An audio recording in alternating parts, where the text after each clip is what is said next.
Erev Tov les Koulam. Erev Tov, on revient, ça y est, dans notre étude sur la Torah de Manitou. Et la semaine dernière, on a fait une introduction sur le personnage de Manitou, qui il était, quelles étaient les grandes lignes de sa Torah. Aujourd'hui, on va rentrer dans notre premier sujet. Je me suis dit qu'on allait étudier un sujet très important dans la Torah de Manitou. Et Manitou, tout son but, sa Torah, c'est Mashmaout la Zéout. Donner une signification à l'identité. C'est ça la grande révolution de Manitou. Donner une signification à l'identité. Et donc aujourd'hui, j'aimerais qu'on comprenne ce que c'est que l'identité de l'homme. C'est qui cet homme? Et donc par extrapolation, c'est qui cet homme et cette femme qui vont être le Nézer Abriya, qui vont être l'objectif de pourquoi il y a eu la création. C'est-à-dire, donc aujourd'hui, on va parler de Ish Veisha Betorato Shel Manitou. C'est-à-dire, on y va? C'est parti? Yalla, on y va. Tov, Davar Rishon. Davar Rishon, quand on parle de Ish Veisha, il y a quelque chose avec lequel on va revenir dessus très souvent. À Ish Veisha, Em Zachar ou Nekeva, ils sont masculins et féminins, également au niveau linguistique. Et c'est quelque chose qui n'existe qu'en hébreu. Il n'y a qu'en hébreu, ça a été un grand, je lui dis, c'est pas Manitou qui a inventé l'hébreu, mais un des grands chidushim de Manitou, c'est de faire remarquer que l'homme et la femme en hébreu sont véritablement le masculin et le féminin. C'est-à-dire que vous savez qu'en hébreu, comment on fait le féminin d'un mot? On rajoute Rei, Yeled, Yalda, Ish, Isha. C'est-à-dire que si Ish, c'est Ish, son féminin, ça doit être Isha en termes de prononciation, en termes d'hébreu. Ce n'est pas le cas dans les autres langues. Femme, étymologiquement parlant, le mot femme n'est pas le féminin du mot homme. C'est-à-dire, de la même façon, le mot man, son féminin, normalement, en termes de règles de grammaire anglaise, ça devrait être manes. Mais on dit woman, ce qui est d'ailleurs de l'allemand plus que de l'anglais. Woman, c'est un homme avec un utérus. Ouais. Parce que woo, c'est womb à l'origine, donc c'est un homme avec un utérus. Bon, mais en tout cas, c'est pas le féminin de anthropos, en grec, guinéa, ça n'a rien à voir. En araméen, on va dire, comment on dit un homme en araméen? Gever. Comment on dit une femme en araméen? Et ne me dites pas Geveret. On a dit aussi Mar et Mara. Mar, c'est monsieur. Ouais. C'est pas un homme. C'est pas l'homme. C'est-à-dire, homme, c'est Gever. Geveret, c'est en hébreu moderne. En hébreu moderne, on a pris Gever, on l'a féminisé en araméen, on dit Iteta. Rien à voir avec le mot Gever. En d'autres termes, il n'y a qu'en hébreu que Behemet, le masculin, et son féminin correspondent à Ish Veisha. Évidemment que ça va avoir une importance, on va le garder, on y reviendra un petit peu plus tard.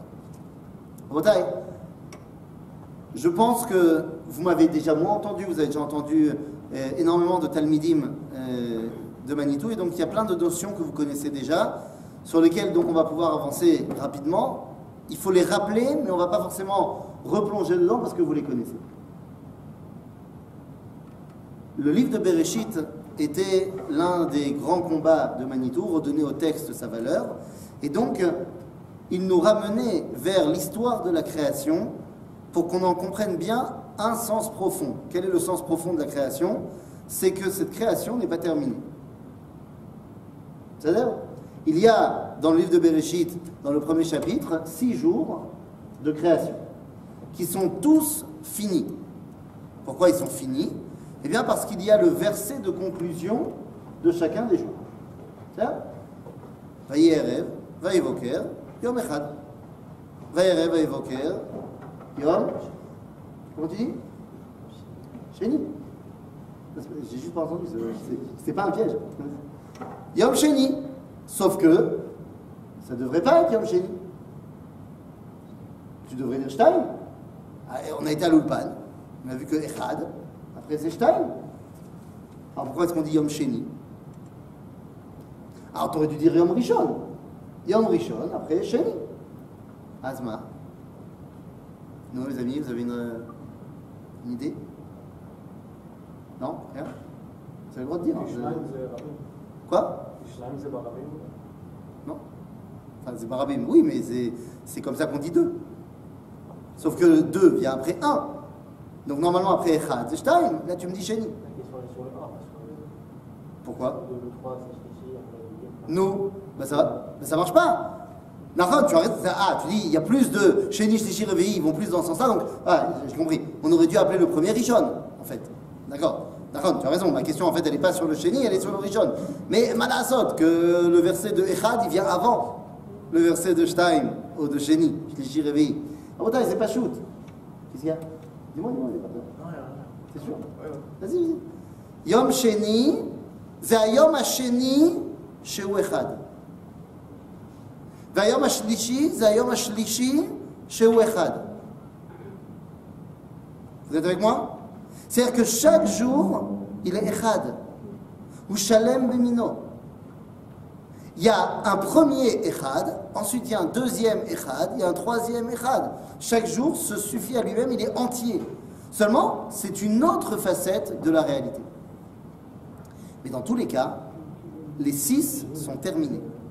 Et finalement, on arrive à ce 7e jour.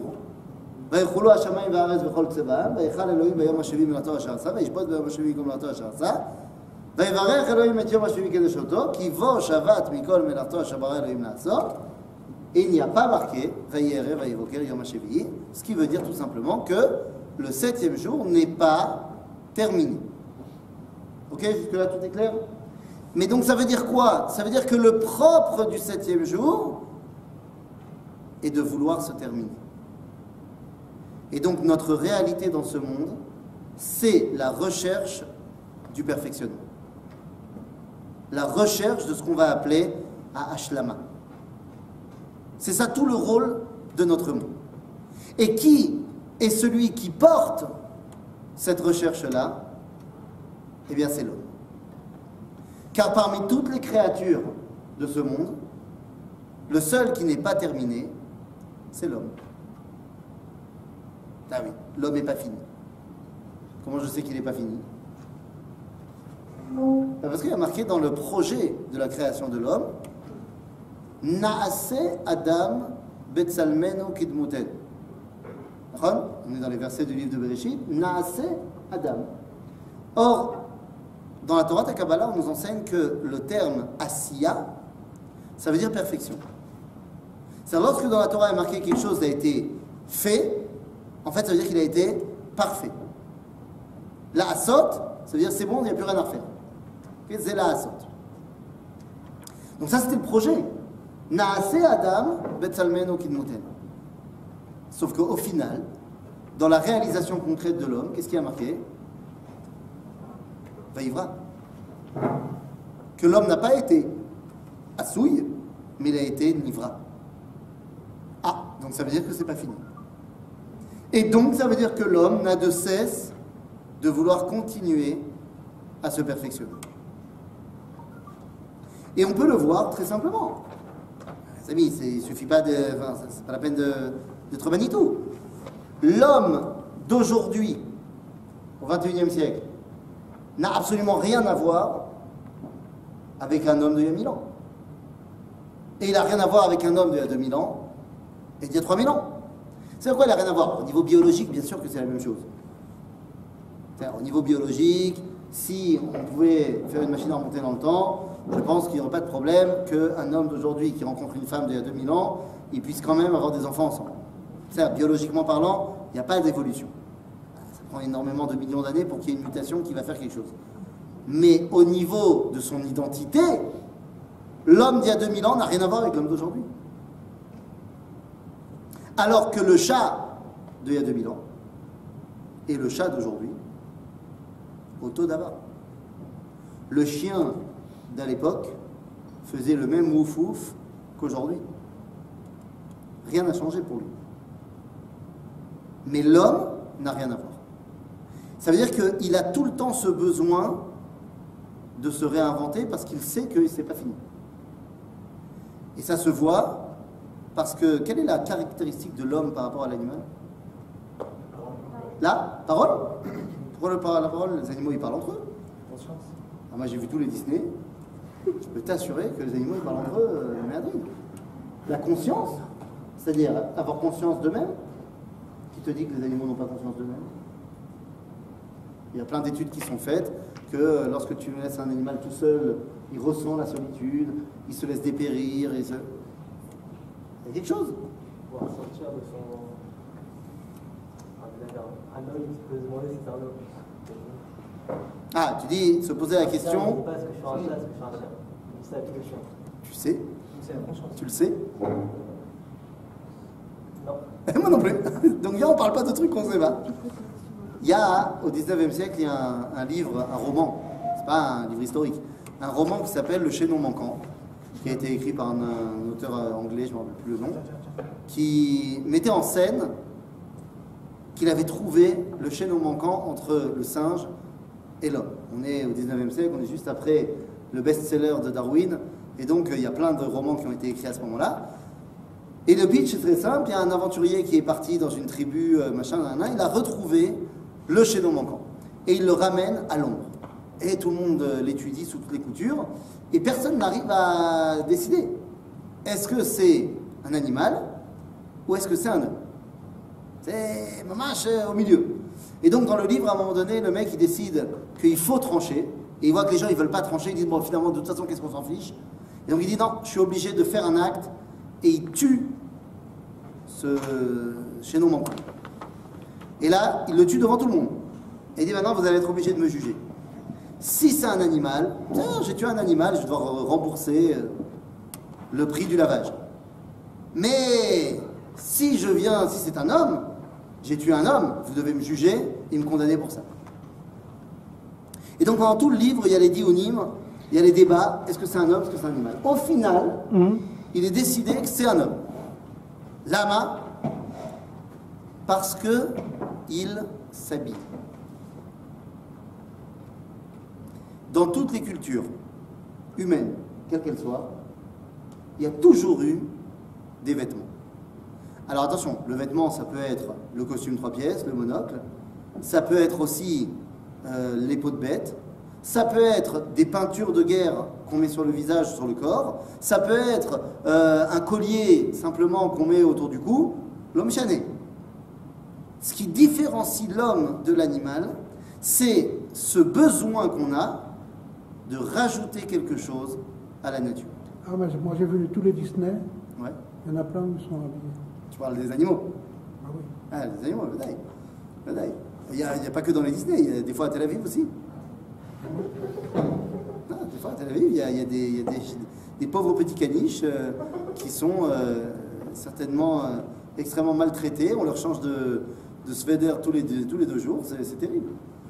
En vrai, le seul animal qui ressent le besoin de rajouter quelque chose par rapport à son idéal naturel, c'est l'homme. C'est-à-dire qu'il y a cette tendance de dire Anilo Shalem, je dois l'acheter metatzmi. Agav, c'est une mitzvah. Brita Mila. La première chose que je fais, c'est finalement la façon dont je suis sorti au niveau naturel, Zelotov, il faut faire un petit tikkun. Et cette dimension de la recherche de la Hashlama, du Zemanitou, c'est le propre du monde, de la création, de l'homme qui doit remplir ce rôle. D'accord? Maintenant, au-delà de l'homme, il y a quelqu'un qui ressent plus encore que lui ce besoin de Hashlama, ce besoin d'arriver à perfectionner les choses, c'est la femme. Je ne parle ici pas de monsieur face à madame. Je parle ici de dimension du masculin par rapport au féminin. Alors, je pourrais être très chauviniste et dire, bah oui, évidemment, quand tu prends une femme qui ouvre un placard plein de vêtements, quelle est la phrase qu'elle dit? J'ai rien à mettre. Vu que c'est toi qui l'as dit, ça passe, ça fait pas sexiste. C'est-à-dire, maintenant, Sans, je ne sais pas si BMF, toutes les femmes elles font ça, et je ne sais pas s'il n'y a pas des hommes qui font ça aussi aujourd'hui, c'est très possible. Mais ce sentiment de j'ai besoin de créer quelque chose en plus, évidemment qu'il est plus présent chez la femme que chez l'homme, c'est elle qui donne la vie. C'est-à-dire le sentiment de vouloir porter la vie, de vouloir amener à quelque chose de nouveau, c'est évidemment naturellement plus présent chez la femme que chez l'homme. Alors vous allez me dire, oui mais attention, là tu es en train de me dire, Besofo Shel Davar, les animaux aussi, ils veulent se reproduire. Est-ce que donc c'est pareil, eux aussi ils ont le besoin d'eux? Non. Il y a une grande différence entre Pérou et Révou. La Torah nous demande de faire Prou ou Révou. Ça veut dire en français Pérou. Pérou. Pas le Pérou. Fructifier. Fructifier, ça vient du mot prix. Bah oui. Et Révou, Multiplié. multiplier. Rav, Arbé. Maintenant, venez, on sort du français. Parce qu'on étudie Manitou. Donc Manitou disait que traduction égale trahison, évidemment. Prix, ça veut dire que c'est une valeur. Il y a un RR. Rav, c'est de la quantité. Donc quand tu dis Pérou, vous, c'est que tu veux qu'il y ait qualité, qualitatif et quantitatif. La reproduction pour la survie de l'espèce, c'est Révou. Il faut qu'il y ait plein d'animaux, il faut qu'il y ait des hommes qui remplacent les vieux hommes. C'est-à-dire, nous, ce qu'on nous demande, c'est de faire Pérou pour vous. De montrer la qualité qu'il y a là-dedans. C'est pas seulement la reproduction de l'espèce. La valeur qu'il y a de donner la vie à un nouvel individu. C'est-à-dire, tout ceci, cette dimension de vouloir l'ashlim et tatzmenu, eh bien les amis, la réalité de la hit-avut, c'est-à-dire de cette tendance à toujours vouloir aller plus loin, ça porte un nom dans la Torah de Manitou, et d'ailleurs pas que dans la Torah de Manitou, parce qu'il récupère ça de Torah Takabala. D'ailleurs c'est un truc qu'on n'avait pas dit la semaine dernière, mais vous savez comment il s'appelle Manitou? Le Rav Yehuda Léon Ashkenazi. Et d'où ça lui vient son nom Ashkenazi? Non, il n'était pas Ashkenaz, mais c'est vrai que il y a très longtemps, les ancêtres de la famille. Non, à chaque fois que tu t'appelles Ashkenazi, Tsarfati, machin, ça veut dire que tu venais de là-bas. C'est-à-dire, mais pas toi, il y a Asra. Donc non, chez Manitou, il n'était pas du tout Ashkenaz. Par contre, le nom de famille Ashkenazi lui vient parce que ses ancêtres, c'était ni plus ni moins que le Harizal. C'est-à-dire, Rabbi Yitzhak Luria, Ashkenaz. C'est-à-dire, donc il a puisé dans toute sa Torah, Torah Takabala, et dans la Torah de Manitou, comme dans la Torah Takabala évidemment, cette réalité de Hit-Avut s'appelle Toladot. Pas comme nous on appelle ça les engendrements. Toladot, c'est la volonté de perfectionner le monde. Elle Toledot Hashamaim ve'aretz ve'ibaram. Le mot Toldot, Toladot, apparaît dans la Torah combien de fois? Non, pas dans la Torah, excusez-moi, autant pour moi, dans le Tanakh. Combien de fois apparaît le mot Toldot dans le Tanakh? Celui qui est le plus près, il a gagné. Comment tu veux? Combien tu dis? Balance un chiffre. Combien de fois là ça apparaît le mot Toldot dans tout le Tanakh? 2? Toi tu dis 13? 5 sur toi. 26, 55. Il y a pas... Mes amis, ça apparaît 10 fois. C'est toi qui gagne. 10 fois Toldot. Sauf que, il n'apparaît que 2 fois entier. Entier, c'est-à-dire Tav, Vav, Lamed, Dalet, Vav, Tav. En ktiv malé. Il apparaîtra tout le reste du temps, les 7 autres fois, en ktiv chasser. Il manquera un vav. Sauf une fois, donc 6 fois il manque un vav, et une fois il manque les 2 vav. Lorsque le ktiv est malé, ça veut dire que tout le potentiel de la Hitavut, tout le potentiel du perfectionnement est en place. Lorsqu'il en manque un, ben c'est que tout n'est pas là. Lorsqu'il manque les deux, c'est rien ne s'est encore dévoilé. Donc celui où manque les deux, c'est Ele Toledot Ishmael. Il semblerait que pour l'instant, ils n'ont pas encore véritablement montré ce qu'ils pouvaient faire. Mais il y a deux fois où il y a marqué de manière malée, c'est Ele Toledot Hashamayim Ve'aretz Be'ibar'am, les engendrements, on a dit les Toledot du ciel et de la terre, la création du monde. Et la deuxième fois, c'est dans le livre de Ruth, où on nous dit Ele Toledot Pa'aretz, c'est la généalogie de la famille messianique, qui nous amène jusqu'à David. C'est-à-dire ? Donc cette réalité-là de Ish Veisha, qui sont là pour Leashlim et Abria, eh bien, c'est, on va dire, le projet numéro 1 de la création. Alors, c'est d'ailleurs la raison pour laquelle il y a des fois où il y a marqué dans la Torah Vatar, Vateled. Quand une femme dans la Torah tombe enceinte, des fois il y a marqué Vatar, elle est tombée enceinte. Mais il n'y a pas toujours marqué. Eh bien, Manitou disait, là où il y a marqué Vatar, ça veut dire que là, c'est une naissance importante pour la Hitavut, pour la Hashtama. Là où il n'y a pas marqué Vatar, c'est une naissance en plus. D'accord? Alors, allons-y. Donc, très bien. C'est-à-dire que la Hashlim, la plus grande Hashlama, c'est lorsque justement, Aish ve'aisha, tzrichim la'ashlim echad et hasheni. C'est quand même extraordinaire. Le rôle de l'homme dans ce monde, c'est quoi? On a dit tzarich la'ashlim et ha'olam, d'accord. Mais c'est quoi son rôle? Servir Hachem? Avodat Hashem. Ça, c'est une réponse de religieux. D'accord? Les religieux, tu leur demandes qu'est-ce qu'on doit faire dans ce monde, ils te disent on doit faire des mitzvot. Servir Hachem, Avodat Hashem. C'est pas notre rôle. On doit le faire, évidemment, je suis pour les mitzvot. Mais le rôle du peuple juif, particulièrement, et de l'homme en général, c'est la date et Hashem. La date et Hashem. Ça, c'est pas la même chose. J'ai eu une discussion une fois avec... enfin, moi, c'est pas moi qui ai eu la discussion, moi j'étais spectateur de la discussion. J'étais avec mon fils, il avait 8 ans, et on revenait de la vieille ville, et on sortait en vélo de Sha'ar Tzion. Et au moment où on sort en vélo de Sha'ar Tzion, il y a une voiture qu'on croise. En fait, moi je suis sorti, mais la bouteille d'eau qu'on avait sur le vélo, elle est tombée, donc mon fils est parti la chercher. Et au moment où il prend la bouteille, il y a une voiture qui sort, et la voiture a mal engagé son virage, et donc il est obligé de s'arrêter, parce que je ne sais pas si vous avez déjà vu Sha'ar Tzion, mais c'est impossible. Et donc le chauffeur, le conducteur, sort de la voiture pour voir s'il touche le mur ou pas. Et à ce moment-là, il sort et il est nez à nez avec mon fils, et il a eu peur de, peut-être il l'a touché. Alors mon fils bug quand il le voit sortir. Et là, le conducteur lui dit T'as baissé là, Khamoun?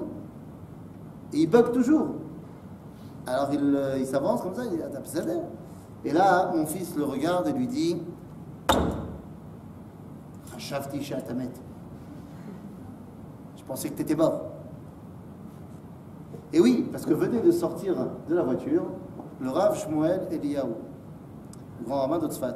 Or, mon fils, il a lu toutes les BD sur le Rav Mordechai Eliyahu, qui n'est autre que son papa. Or, le Rav Shmuel, il lui ressemble comme deux gouttes d'eau. Et donc, quand il a vu sortir, il s'est dit mais attends, dans le livre, il dit qu'il était mort, le Rav Eliyahu. Alors, il dit bah oui, mon père, il m'a raconté l'histoire du Rav Eliyahu, et il m'a dit qu'il est mort. Et là, le Rav Shmuel, il le regarde avec un grand sourire et lui dit non, Psader, ton père, il t'a raconté les histoires du Rav Eliyahu. Moi, je ne suis que Shmuel. Et il n'a pas compris. C'était le fils. Alors il lui a dit mais tu as connu le Rav Eliyahu? Et là, il lui a dit une phrase qu'évidemment mon fils n'a pas compris, mais qui est fantastique. Il lui a dit tu sais, le Rav Eliyahu, mon papa, il a écrit plein de livres. Et je voudrais te dire que grâce au livre du Rav Eliyahu, et continue à lire les histoires et les livres du Rav Eliyahu, grâce au livre du Rav Eliyahu, j'ai appris comment la Avod est Hashem. Mais grâce au Rav Eliyahu, j'ai appris la Da'at et Hashem. Ah oui. c'est autre chose. Quand tu étudies la Torah de X ou Y rabbin, alors tu apprends comment on sert Dieu. Mais quand tu es au contact du tzaddik, tu apprends à connaître Dieu. C'est ma choix. Et donc, notre rôle, c'est la date et Hachem. Et comment on fait pour la date et Hachem? Il faut la date à Kol. Ben oui. Qu'est-ce qu'il nous dit le Rambam dans Ilchot Teshuvah, chapitre 10? Que midat ad-da'at tiye que midat ha'ava. Im me'at me'at, ve'im arbe arbe. Un couple qui se connaît depuis 3 mois, est-ce qu'il peut dire qu'il s'aime? Bien sûr que non, parce qu'ils ne se connaissent pas. Un couple qui est ensemble depuis 30 ans, ah oui, là ils peuvent commencer à s'aimer. Kichol sh'ta yodea, אז אתה אוהב יותר. אתה לא יודע, comment tu peux aimer? Chaque fois que je suis avec un groupe de Taglit et qu'on les amène comme ça, tu sais, sur une vue panoramique incroyable sur le Kinneret, machin, la photo et tout. Tu vas dire, elle est belle, hein, la terre d'Israël. Tu dis, ouais, ah, vous l'aimez Israël? Ah ouais, on l'aime Israël. Mytho. Mytho, qu'est-ce que tu l'aimes? Israël, c'est quoi? C'est Frischmann, c'est le Kikar Netanya, c'est tout. C'est ça. Si tu connais pas, tu peux pas aimer. Et plus tu connaîtras, plus tu aimeras. Donc c'est quand même fou que le rôle de l'homme, ce soit de la date et Hachem, la date et Kol, et il peut tout connaître sauf lui-même. C'est terrible. C'est-à-dire, mon rôle à moi, c'est de connaître, mais s'il y a bien un truc que je ne peux pas connaître, c'est Annie. C'est fantastique. D'ailleurs, vous avez remarqué que tant qu'on n'a pas inventé cet instrument incroyable qui s'appelle le miroir, la seule partie de l'homme que moi, je ne peux pas voir, c'est mon visage. Alors, on est à panim chez lui. Et à pnim chez lui. Mon coude, je le maîtrise, c'est bon. Mais à panim, c'est terrible. Ça veut dire que, aussi loin que je puisse aller dans ma connaissance du monde, Annie, l'Odéa est Tatsimi. Alors comment je peux connaître Dieu qui m'a créé moi? Et donc, ben voilà, Malasot, Akadosh Baruch Hu, pour ça,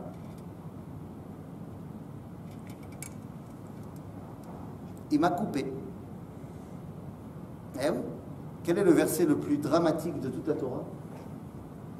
Si vous deviez me dire quel était le verset le plus dramatique de toute la Torah. Il y en a plein, des versets durs. Ouais. C'est quand Adam et Ève qui partent du Gan Eden? C'est ballot. Adam et Chava qui sortent du Gan Eden, c'est un verset difficile. Mais pourquoi c'est pas le plus dramatique? Parce que on va y revenir. On va même aller plus haut. Et là-bas, si je dis que quelque chose est mal, c'est pas bien. C'est mal. Mais en vérité, si je dis de quelque chose que c'est mal, est-ce que ça veut dire que c'est fondamentalement pas bien? Qu'est-ce qui est plus grave? De dire que quelque chose est ra ou de dire que quelque chose est lo tov? Le verset le plus dramatique de la Torah, c'est lo tov. Kadosh Baruch Hu va nous dire, après avoir créé toute la création, après avoir porté un jugement sur toute son œuvre, qu'est-ce qu'il nous dit?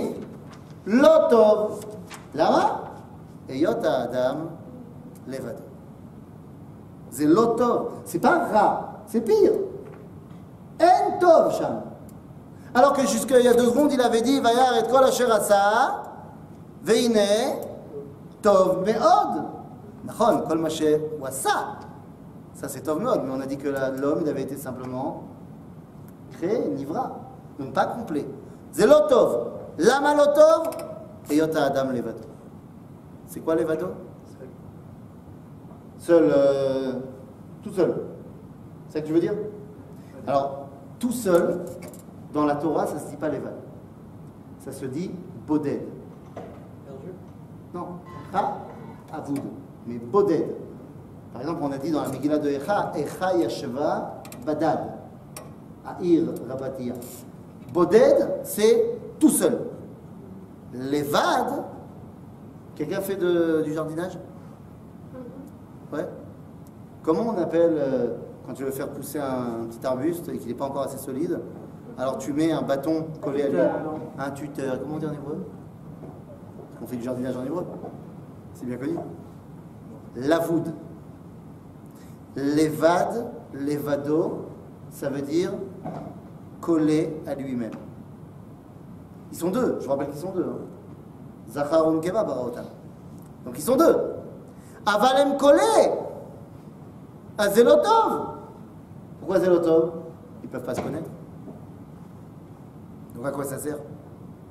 Ils ne peuvent pas arriver à cet ashlama, ni de lui de elle, ni de elle de lui. Donc ça ne sert à rien. Et donc à ce moment-là, il va falloir faire ce qu'on appelle la Nessira. Il va falloir couper en deux pour permettre à l'un de compléter l'autre et à l'autre de compléter l'autre. Seulement 2 secondes. Au moment où il y a cette opération, Manitou disait tout le temps, premier chapitre de la Torah, harmonie fantastique, tout se passe bien. Dès que tu arrives à la Zugiyut de Adam et Chava, c'est le balagan. Vous avez mettre balagan.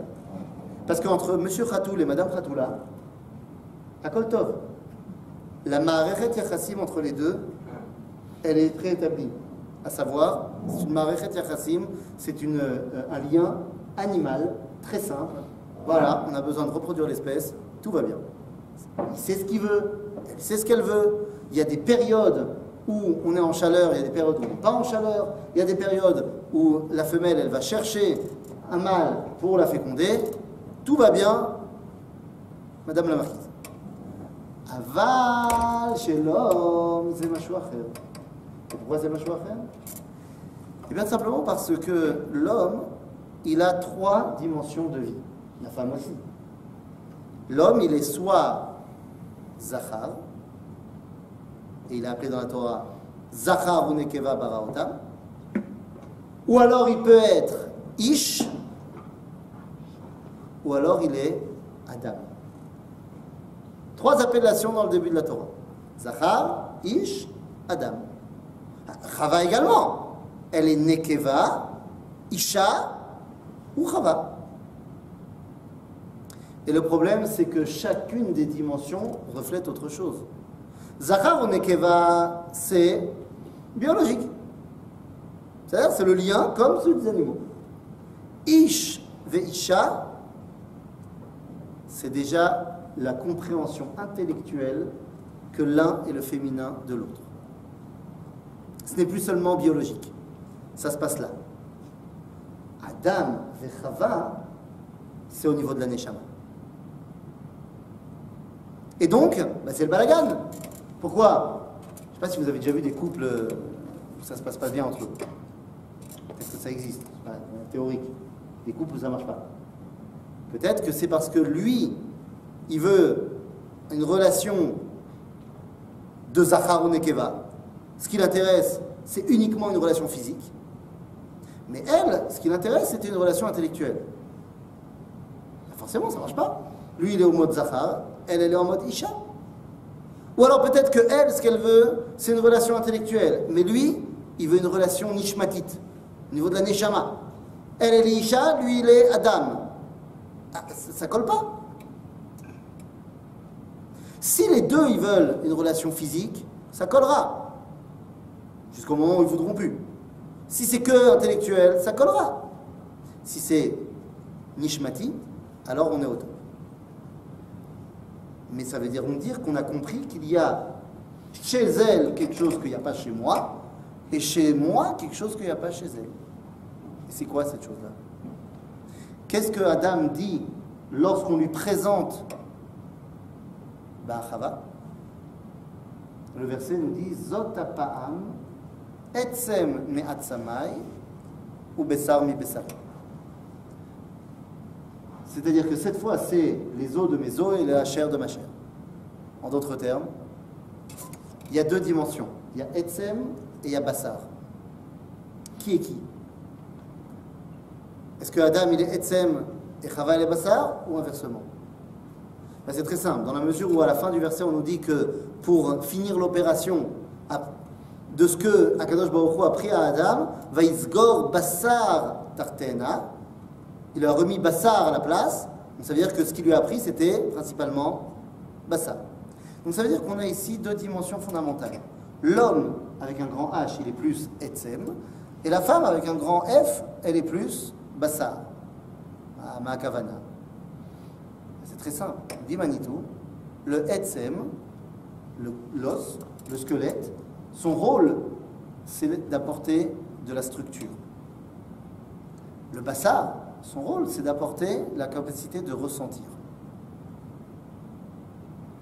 Le masculin, et on ne parle pas ici de monsieur ou madame, la notion masculine est plus là pour apporter de la structure, et la notion féminine est plus là pour apporter le sentiment, le ressenti. Mais si on sépare les deux, et que lui n'est que ça et elle n'est que ça, il n'y a pas de hashlama. Et donc, chez le ish, il va y avoir un peu de isha, et chez la isha, il y aura un peu de ish. Zot apam etzem me'atzamai ou besar mi besari. Mais je comprends que j'ai besoin ce que elle représente que j'ai pas moi, et elle a besoin ce que moi j'ai, ce qu'elle n'a pas. Comment ça s'appelle dans le langage du Talmud, ce que lui il a, que elle n'a pas, et ce qu'elle a, que lui il n'a pas? Eh bien, le Talmud va nous dire très simplement Im ein bina en dat, veim en dat en bina. D'un autre côté, bina yetera natan baisha, venashim da'atan kalla. Donc on nous dit trois phrases dans le Talmud. Que d'un côté, les hommes sont plus da'at que les femmes sont plus bina que les hommes. Encore une fois, on ne parle pas de hommes et femmes en mode monsieur et madame. La dimension masculine face à la dimension féminine. Au niveau de la chokhma, je vous rassure, c'est pareil chez tout le monde. Ça, il y a gam nashim chachamot, les gam gvarim chachamim, kol tov. Mais la notion de bina, c'est quoi bina? C'est le discernement. Eh bien, cette faculté-là est plus présente dans la notion féminine. Et la notion de date, c'est-à-dire de ne faire plus qu'un avec la chose, d'après la possibilité de prendre la décision que cette fois c'est comme ça et pas autrement, est plus présente dans la dimension masculine. Encore une fois, ça peut être présent chez une dame, comme ça peut être présent de l'autre côté chez un homme. C'est pas la question. Vous comprenez qu'il y a ici deux dimensions qui doivent se réunir. La Nessira, le fait qu'on est séparés, c'est pour qu'ils se retrouvent. Et lorsqu'ils vont se retrouver, ben, qu'est-ce qui va se passer? Lorsqu'ils vont se retrouver, est-ce qu'ils vont être deux ou est-ce qu'ils vont être plus? Il y a Ish, Isha, ils vont se retrouver, ils vont se marier. Est-ce que maintenant, de 1 plus 1, ils forment 2 ou ils forment plus? Alors voilà, les romantiques ils disent que Echad vod Echad, ça fait 1. Mais c'est terrible, ça veut dire qu'il y en a un qui est mort en chemin. Ouais. Vous étiez 2, maintenant il n'y en a plus qu'un. En général, c'est elle. Non, il n'y a pas un qui est mort. C'est Ah, triste. c'est triste, hein? Tu sais, il y a une phrase en hébreu, je sais pas, tu parles hébreu? Un petit peu?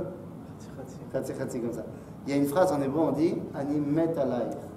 Je suis mort de toi. Littéralement, ça veut dire ça. Je suis mort de toi. En gros, ça veut dire je te kiffe trop. Mais... On dit en français aussi. Ah, on dit je meurs d'amour pour toi. Ça dépend. Nachon. Ah, au-delà du slang, ça veut peut-être dire quelque chose. Si tu as l'impression que pour être ensemble, il faut la mort de l'identité de l'un par rapport à l'autre, c'est grave. Si tu me dis que 1 et 1 ça fait 2, c'est Hamoud, mais en même temps on n'avait pas besoin de se marier à ce moment-là, on était pareil. Eh oui, il y a quelque chose qui nous dépasse. Une fois qu'on se réunit, on a réussi à dévoiler autre chose. Alors Rachid va te dire c'est le bébé qui va naître. C'est-à-dire, mais au-delà de ça, vous avez déjà été à un mariage juif? Qu'est-ce qu'on met au-dessus du Khatan de la Kala? Une choupa. Un choupa, c'est justement ce qui vient dévoiler qu'il y a quelque chose au-dessus. Ce couple-là, c'est plus seulement lui et elle. C'est Machéou Acher. Comment ça s'appelle? Shrina Benem. Zachu, Shrina, Benehem. C'est-à-dire que ensemble, parce que lui il va réussir à compléter elle et qu'elle va réussir à compléter lui, alors ils arrivent à la Hashlama. C'est ce que disait Manitou à propos des mariages. Il disait c'est quand même incroyable. Dans les mariages, tout le monde est content. Pourquoi tout le monde est content dans une choupa? Il dit parce que c'est le seul moment Baolam Hazeh où Gam Yetzera Tov et Gam Yetzera Ra rotzim oto davar. Il n'y a plus de débat. Le but c'est l'Hashlim. Et pour, on est devant l'Hashlemut. Alors, très bien. Alors c'est facile alors. Alors, je vous propose que directement on organise Shiduchim ce soir et mariage demain matin. C'est si facile. Caché zivugo shel adam. Tu la connais la phrase, hein? Qui est Kriyat Yam Souf. Caché zivugo shel adam, qui est Kriyat Yam Souf. Marqué dans la Gemara, dans Maseret Sota. Chaque 2 secondes. On s'est posé la question. Oui, tu veux dire un truc? Non. On s'est posé la question sur cette phrase 2 secondes. Bébête? Caché bishvilmi. On dit c'est dur le zivouk de l'homme comme l'ouverture de la mer Rouge.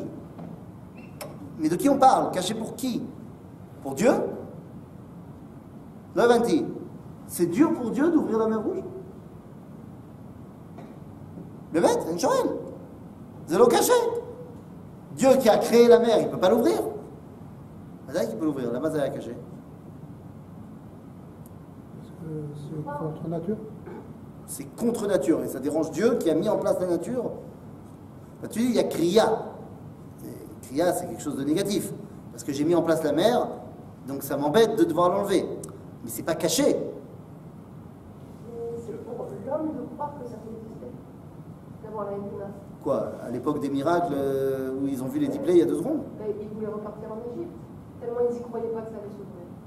Mais 2 secondes. Mais c'est pas dur de croire dans des miracles. Ils en ont vu plein il y a 2 secondes. Elle a... Dieu, il peut faire comme ça, il ouvre la mer, on est d'accord? Pourquoi il ne l'a pas fait? Qu'est-ce qu'il a attendu? Que Narshon Ben Aminadab, il avance. C'est à la mer, il peut l'ouvrir quand il veut. Mais il a tout simplement envie d'attendre que l'homme y participe. Tout ce qu'on est en train de dire depuis tout à l'heure. Que le but, c'est que l'homme y participe à la Hashlama. Caché zivugo shel adam ki Kriyat Yam Souf. Ah mais c'est Kali. Moi j'ai fait sortir une voix dans le ciel 40 jours avant la naissance. Et j'ai dit bat ploni li ploni. C'est pas shoot. Et maintenant ça va dépendre de qui? Ben ça va dépendre de l'homme. C'est vrai pour Kriyat Yam Souf, c'est vrai pour le zivug. La Hashlama, la volonté de perfectionner le monde, c'est la mission, le propre de l'homme Baolam Hazeh. Manitou explique que le premier et le deuxième chapitre du livre de Bereshit ont comme rôle numéro 1 de faire prendre conscience à l'homme qu'il a un rôle à jouer dans le perfectionnement du monde.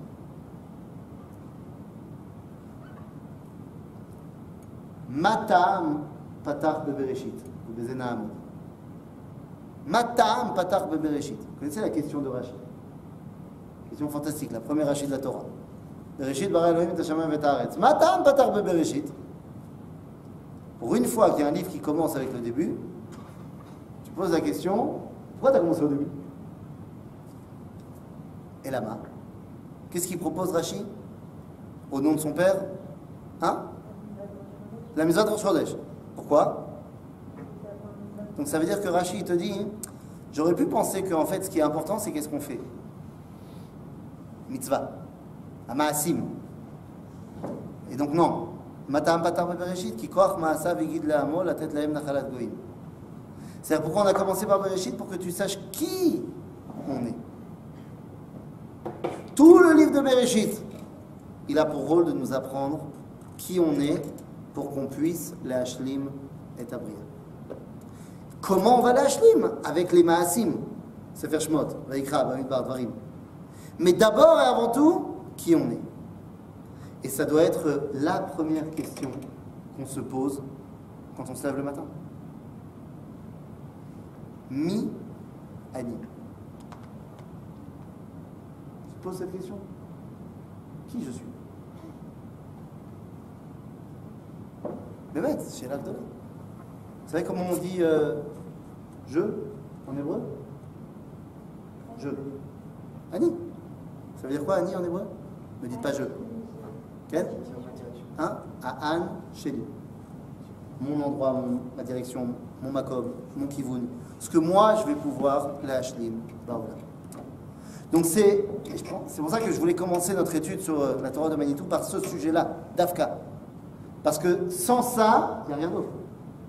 Si tu n'as pas compris que notre rôle, c'est l'ashlim et ta'olam, je ne pourrais pas le faire tout seul. Donc j'ai compris l'importance de Ish ve'isha.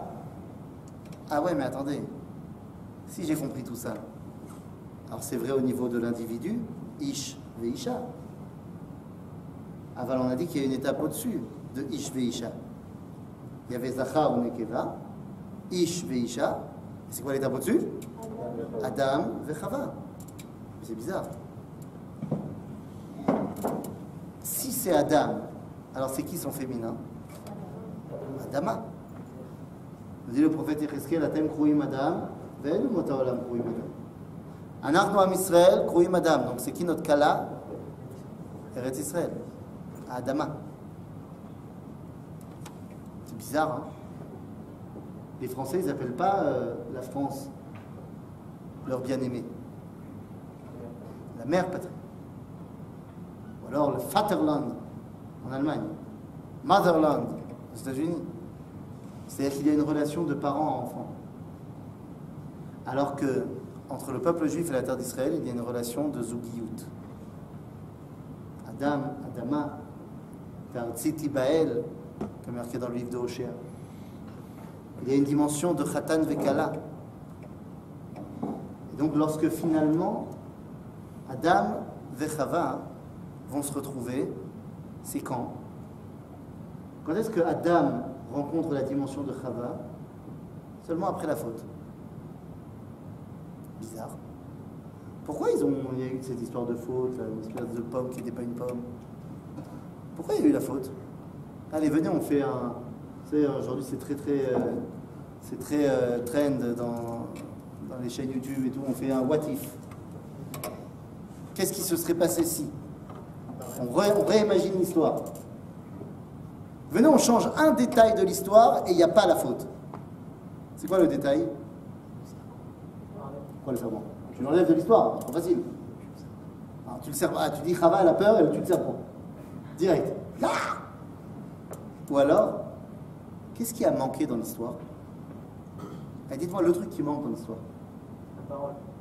La parole. Ça arrête de parler. Quoi? Chava, elle parle au Naraj, Naraj, il parle à Chava. Adam et Chava, ils n'ont pas parlé. S'ils avaient parlé, ça aurait été vite réglé. Mais ils ne pouvaient pas lui parler. Parce que jusqu'à présent, elle ne s'appelle pas encore Chava.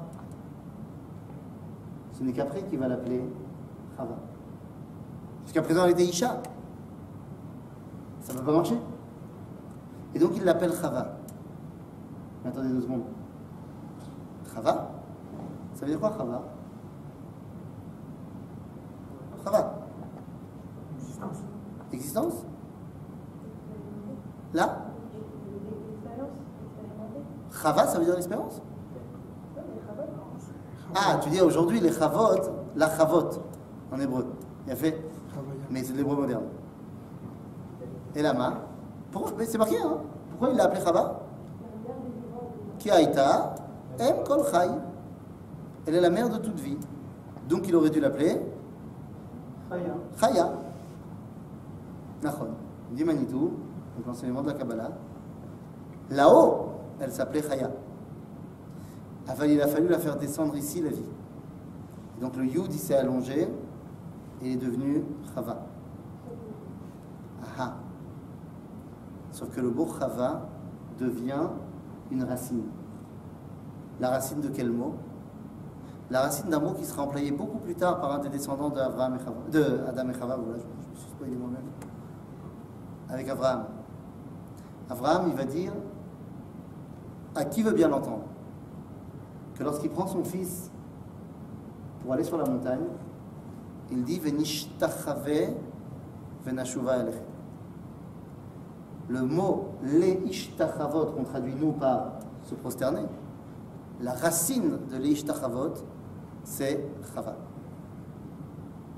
Car en fait, lorsque tu vas à l'époque du Beth Amikdash, au Beth Amikdash, et que tu t'allonges complètement, en mode Pichut Yadayim Vereglaim, c'est-à-dire en mode Superman, la prosternation de base, c'est pas comme nous on fait à Kippour, où on ressemble à nos amis musulmans, en relevant notre Touches Klapemala. La vraie prosternation de base, c'était en mode Superman à la Ritzpah. Et là, tu dis quoi? Là-bas, je ne suis plus rien. Et c'est pour ça que je peux puiser toute la vie. Zéloani, Zachaim. Ça, c'est Chava Imen. Adam Vechava. Adibour qui va permettre à l'homme d'amener la vie. C'est ça le rôle de toute la création. C'est ça qui va nous permettre d'arriver à la Hashlama. Et une fois qu'on sera arrivé à la Hashlama, alors on pourra reprendre le Sefer Torah, tremper le koulbous de la plume dans l'encrier, faire silence tout le monde, à tous les mecs qui sont là, et demander à ceux qui sont déjà en train de manger les petits fours d'arrêter. Et là, on pourra marquer dans le Sefer Torah Vayar Elohim Kitov. Vayu Kedoshim. On aura atteint la dimension de Kedusha. Vayar Elohim Kitov. Vayi Erev. Vayivoker. Yom HaShem. Voilà le rôle de toute la Torah de Manitou, de nous permettre d'arriver à cette dimension-là. Et donc, on va essayer ensemble cette année, de thème en thème, d'arriver à ça. Chazak ou Baruch.